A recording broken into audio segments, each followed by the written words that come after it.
des toilettes bouchées, des déjections qui remontent par la douche, et donc ma femme et mes enfants dégoûtés. Voilà le problème que j'ai dû affronter.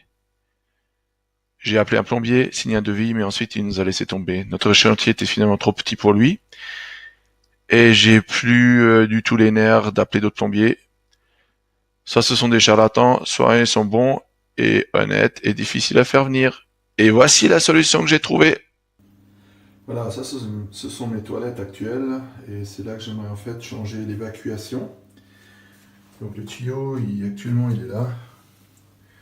Il part à droite ici, puis il va ensuite dans la chambre de mon grand. Le problème qu'il y a là, c'est qu'au début, les artisans qui ont posé ce tuyau, ils ont un petit peu mal fait leur travail parce que l'inclinaison n'est pas suffisante. Alors ce qui se passe de temps en temps, 2 fois par année, c'est que ça se bouche et puis en fait les déjections humaines remontent dans la douche et puis sortent, donc c'est vraiment horrible.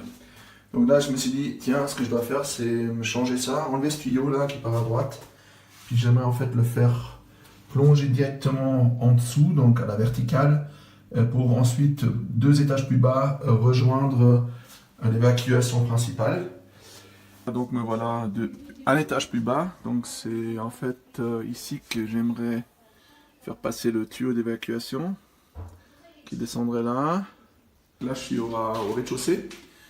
Le tuyau devrait passer par là, en fait, redescendre ici, puis ensuite je vais devoir l'incliner, puis le mettre comme ça en biais pour ensuite rejoindre l'évacuation principale qui se trouve ici en fait. Donc voilà.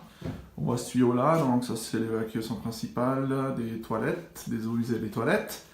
Et puis en fait j'aimerais le faire rejoindre ici. Donc ça c'est la mèche fine que je vais utiliser pour passer à travers, pour voir où après j'atterris au-dessus de la chape. Voilà, c'est une mèche de 10 avec une belle perceuse. Voilà, on y va, on va aller percer là. Ça va faire énormément de poussière. Normalement, j'essaie d'éviter de percer du pied en bas parce qu'après toute la poussière me tombe dessus.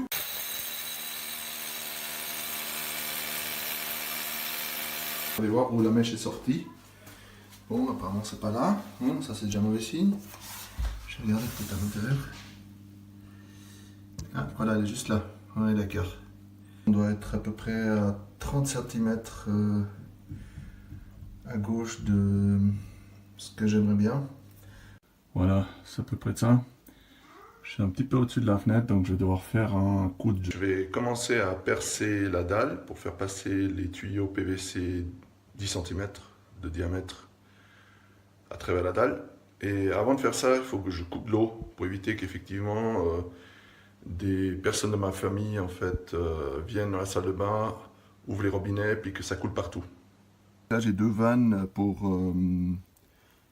l'eau qui arrive dans ma salle de bain. Je les ai déjà mis sur fermeture et j'ai testé en ouvrant les robinets. Il n'y a plus du tout d'eau qui sort. Mauvaise surprise, j'ai décroché les toilettes. Et en fait, il y a plein d'eau qui est sortie de la canalisation ici.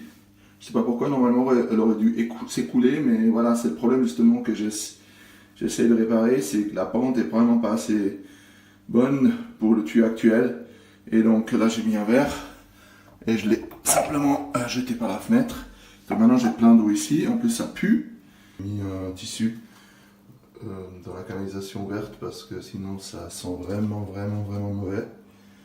Donc ça a marché tip top avec la disqueuse. Par contre il y a plein d'eau qui est sortie du tuyau. Donc là j'ai déjà rempli un seau plein. Donc je m'attendais pas à autant d'eau en fait. Voilà, on va voir. La petite disqueuse c'est pas mal. Mais le disque est un peu petit, donc j'arrive pas à couper le tuyau en entier. Donc je vais sortir une grosse disqueuse que j'avais achetée il y a longtemps. J'arrive pas à complètement couper le tuyau. Donc parce que voilà, même là la disque, avec la grosse disqueuse, même là le disque est pas assez grand. Donc je vais essayer avec ce couteau là, comme ça, en coupant peut-être de finir. Ouais, voilà, j'ai réussi. Bon, je vais déjà mettre ce bouchon là. Comme ça, un vieux tissu. Et voilà.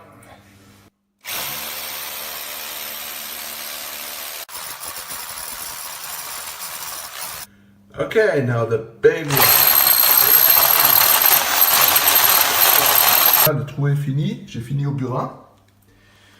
Ça prend du temps, et puis là en fait au fond je vois qu'il y a une barre de fer que je vais devoir couper avec la disqueuse.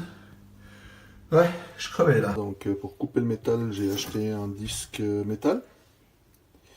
Le disque qui est actuellement monté, il est pour de la pierre, donc ça va pas du tout.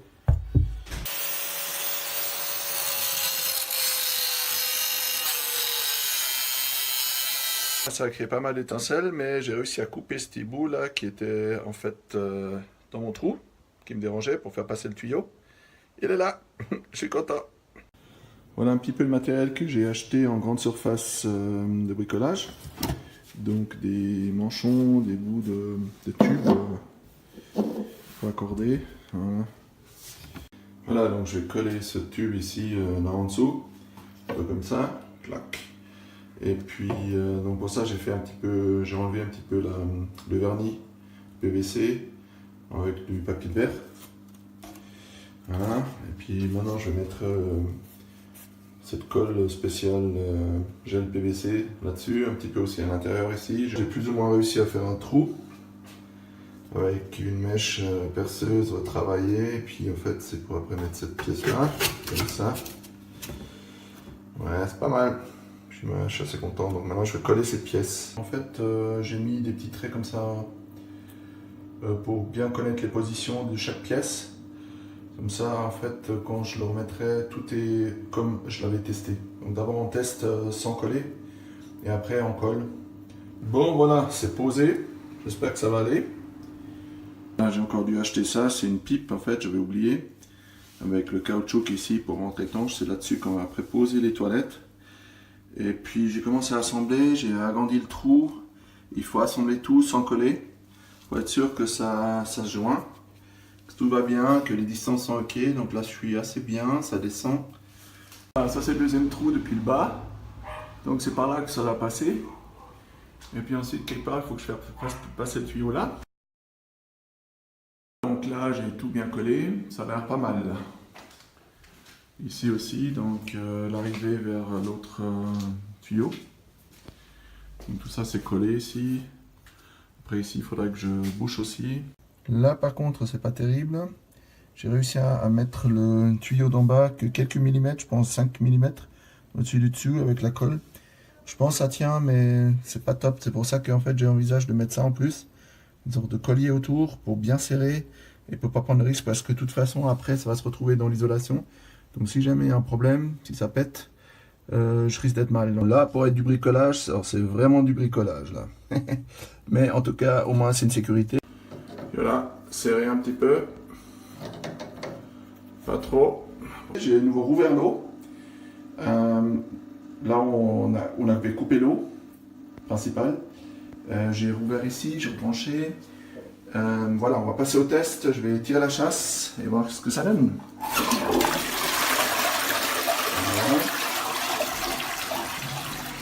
Alors en effet, apparemment ça s'évacue bien.